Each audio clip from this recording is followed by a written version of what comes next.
नमस्कार, मी अय्यद जमादार, युवा मोर्चा जुन्नर तालुका अल्पसंख्याक उपाध्यक्ष भाजपा।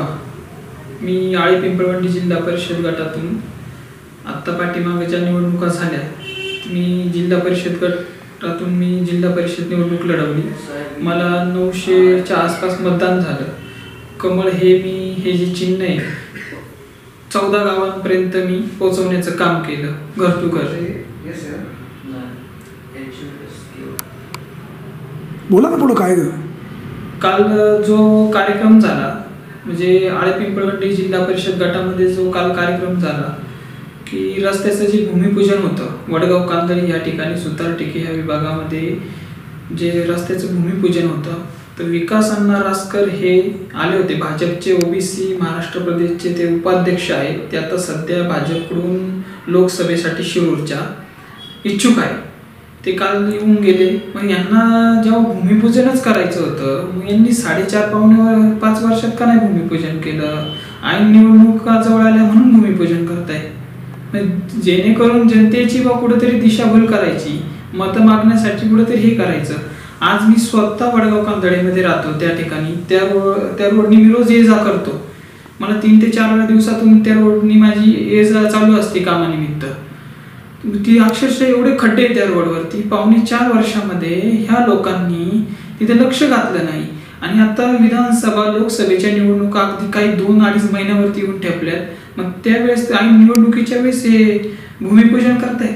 मग यांना असं वाटतं की आपण हे एखादा भूमिपूजन केलं, मग आपल्या फ्लॅगच्या माध्यमातून म्हणा, मीडियाच्या माध्यमातून म्हणा, आपण घटोघर पोचू आणि त्यानुसार आपल्याला मतदान होईल। पण हे चुकीचं आहे अगदी, की जनता पण आता काही वेळी राहिली नाही। जनतालाही कळतं की तुम्ही एवढ्या वर्षात तुम्ही इथे आले नाही, रस्त्याचा प्रश्न तुम्ही मार्गी लावला नाही। आज तालुक्यात वाणी साहेब तुम्ही चौकशी करा, गंभीर स्वरूपाचे प्रश्न आहे, यावर या लोकांनी कधी आवाज उठवला नाही। हॉस्पिटलचा सरकारीचा हॉस्पिटलचा प्रश्न असेल, रस्त्याचा प्रश्न असेल, ॲम्ब्युलन्सचा प्रश्न असेल, आणखी कोणत्या म्हणजे फॉरेस्ट खात्याचा विषय असेल किंवा वन विभागाचा विषय असेल, या विषयावर त्यांनी आजपर्यंत आवाज उठवला नाही। की बाबा कुठेतरी एखाद्या नेत्याला आणायचं, भूमिपूजन करायचं आणि फ्लॅक्सबाजी करायची आणि त्याच्यात चमकायचं। जनतेला सुद्धा कळतं ना, जनता आता काही वेळी राहिलेली नाही, जनतेला सुद्धा कळतं ऐन निवडणुकीच्या वेळेस तुम्ही येथे भूमिपूजन करता। आज काल वडगाव कांदळीमध्ये जे भूमिपूजन झालं रस्त्याचं, पालकमंत्री आदरणीय गिरीशजी बापट साहेब यांच्या विकास निधीतून 3 लाख रुपये निधी मंजूर झाला त्या रस्त्यासाठी। मग ह्या लोकांनी अल्पसंख्याकांची जी बॉडी आहे त्या बॉडीने आम्हाला विश्वासात घेतलं नाही। मग तिथले गटप्रमुख असतील, आमचे तालुका अध्यक्ष भगवान घोलप यांच्या कानावर नाही घातलं। तालुका अध्यक्षांचं माझं त्या संदर्भात काही बोलणं झालेलं नाही, पण मी त्यांच्या संदर्भातही बोलणार आहे, कारण की तालुका अध्यक्षांनी हा कार्यक्रम नव्हता ठेवला, ही अल्पसंख्याक बॉडीने हा कार्यक्रम। तुम्हाला विश्वासात घेतलं नाही ही तक्रार मग तालुका अध्यक्षांच्या कानावर का नाही घातली? त्यांची माझी भेटच झाली नाही। मी त्यांच्याशी संपर्क केला असता, त्यांचा कॉल लागला नाही मला, त्या संदर्भात आमची भेट नाही। मग आता तुम्ही भाजप पक्ष सोडणार आहे असं म्हणताय, मग काय पुढला प्रवास कोणत्या पक्षामध्ये? अजून तर मी विचार केलेला नाहीये मी कोणत्या पक्षात जाणार आहे का किंवा काय करणार आहे, अजूनपर्यंत ते असं माझ्या। राष्ट्रवादी काँग्रेसचे युवा नेते अतुल बेनके यांची तुमची भेट झाल्याचं समजतंय। माझे आणि अतुल शेट आणि अमित शेडबेनकेंचे पहिल्यापासून संबंध चांगले, आमचं घरचा सारखं संबंध आहे, कारण की आमचे आजोबा आणि तानाजी शेडबेनके हे मित्र आहेत।